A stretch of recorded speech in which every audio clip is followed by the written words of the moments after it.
Before you begin, remove the base enclosure, battery, wireless LAN module, wireless WAN module, RJ45 bracket, keyboard, fan, and system board. Removal. Remove the fingerprint reader board ribbon cable from the adhesive that secures it to the fingerprint reader board bracket. Remove the three 2mm P1 Phillips-head screws that secure the fingerprint reader board bracket to the top cover. Lift the front edge of the fingerprint reader board bracket off of its alignment pin and remove it from the retention tab on the top cover. Lift the fingerprint reader board off of the cutout in the top cover and remove. Replacement. Place the fingerprint reader board in the cutout in the top cover.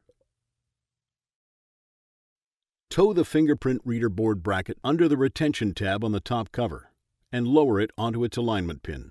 Replace the three 2mm P1 Phillips-head screws that secure the fingerprint reader board bracket to the top cover.